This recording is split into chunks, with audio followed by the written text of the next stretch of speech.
আপনার যে জিমেইল রয়েছে এই জিমেইলের ভেতরে যে ইমেইলগুলো রয়েছে এর মধ্যে অনেক সময় ব্যাংকের ওটিপি আসে, গুরুত্বপূর্ণ তথ্য এইসব থাকেই। তো এইসব গুরুত্বপূর্ণ জিনিসগুলো যদি আপনার জিমেইলের সাথে যুক্ত থাকে তাহলে আজকের এই গুরুত্বপূর্ণ ভিডিওটি প্রথম থেকে শেষ পর্যন্ত দেখবেন। কারণ জিমেইলের মধ্যে এমন কিছু সেটিং আছে, এই সেটিংগুলোর মধ্যে যদি একটা সেটিংও জিমেইলে চালু থাকে তাহলে কিন্তু আপনার জিমেইলটা ব্যবহার করে স্মার্ট ফিচার এবং পার্সোনালাইজড যে এক্সপিরিয়েন্স সেই রিলেটেড যে কাজগুলো হয় সেগুলো এআই সম্পূর্ণ ট্র্যাক করে নেবে। আপনার সমস্ত কিছু এআই কন্ট্রোল করতে পারবে, যে কারণে কিছু প্রাইভেসি ইস্যু থাকে। তাই আপনি আমার দেখানো সেটিংগুলো করে নিলে সেটা কিন্তু আপনি খুব সহজে কন্ট্রোল করতে পারবেন। শুধু সেটিংগুলো দেখবেন আর চেঞ্জ করবেন। ওকে, তো আপনি কি করবেন, জিমেইলের ভিতরে আসার পর উপরে যে 3 লাইন মেনু রয়েছে এখানে ক্লিক করবেন। ক্লিক করার পর কি করবেন, এই পেজটা স্ক্রল করে নিচের দিকে আসবেন। নিচে আসলে এখানে সেটিংস নামে একটি অপশন দেখতে পাবেন, এই সেটিংসে ক্লিক করবেন। তো এখানে যদি আপনার ফোনে মাল্টিপল অ্যাকাউন্ট থাকে, মানে অনেকগুলো জিমেইল অ্যাকাউন্ট থাকে, তাহলে যেটা করবেন আপনার ইম্পর্টেন্ট যে জিমেইল অ্যাকাউন্টটা আছে, মানে আপনার সমস্ত ইনফরমেশনগুলো যে জিমেইলের সাথে কানেক্ট রয়েছে সেই জিমেইলটা সিলেক্ট করে নেবেন। সিলেক্ট করার পর এইরকম একটি ইন্টারফেসে আপনাকে নিয়ে আসবে। এবার এখান থেকে স্ক্রল করে নিচের দিকে আসবেন।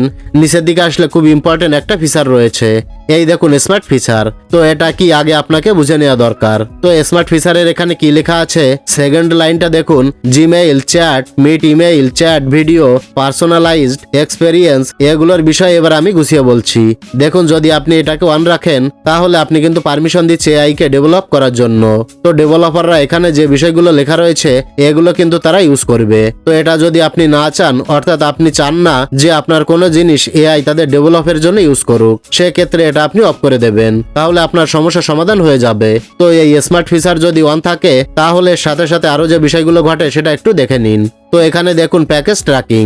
এখানে কি আছে, প্যাকেজ ট্র্যাকিং মানে হচ্ছে জিমেইল আপনার ডেলিভারি ট্র্যাকিং নাম্বার ব্যবহার করে পার্সেলের আপডেট দেখাতে পারে। এই সুবিধাটা দরকার না হলে অফ করে দিন। মানে আপনি যদি অনলাইনে কেনাকাটা করেন তাহলে যে প্যাকেজ ট্র্যাকিং সেটাও কিন্তু তারা ইউজ করতে পারে। তো আপনি চাইলে এটা অন রাখতে পারেন, আবার অফ করেও দিতে পারেন। ওকে, তো এবার স্মার্ট কম্পোজ এটা কি, এটার সাহায্যে এআই কি করে, আপনাকে পরের শব্দ সাজেস্ট করে। মানে কোনো কিছু একটা লিখছেন তারপরে কি হলো, কি সুবিধা হয় সেটা এআই আপনাকে সাহায্য করবে। তো এআই এর এই সাহায্যটা যদি আপনার প্রয়োজন না হয় সেক্ষেত্রে এটা অফ করে রাখতে পারেন।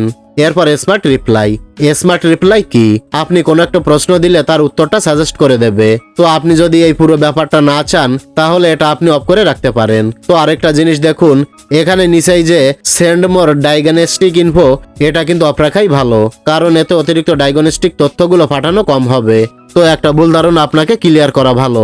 এই সেটিংগুলো যদি আপনি অফ করে দেন, কিংবা এখানে যে স্মার্ট ফিচার এটাকে আপনি অফ করে দিলেন, এটা যদি আপনি অফ করে দেন তার মানে এই নয় যে এআই পুরোপুরি স্ক্যানিং বন্ধ করে দেবে, এমনটি কিন্তু হবে না। গুগল স্প্যাম, ফিশিং, ভাইরাস শনাক্ত করা এবং অ্যাকাউন্টের নিরাপত্তার জন্য কিছু কিছু কাজ করবে।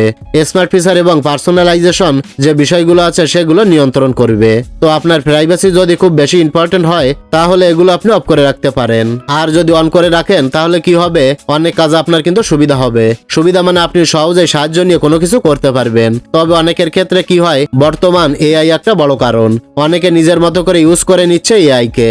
তো আমি দুই রকম ভাবে বলে দিলাম, যদি আপনার মনে হয় এগুলো অন থাকাটা ঠিক না তাহলে অফ করে দেবেন। আর যদি মনে হয় এগুলো নিয়ে চলতে পারবেন সেক্ষেত্রে যদি এখানে কোনোটা অফ থাকে সেটাও আপনি অন করে দেবেন, তাহলে সুবিধা নিতে পারবেন। তো ভিডিওটা ভালো লাগলে লাইক, কমেন্ট ও শেয়ার করবেন।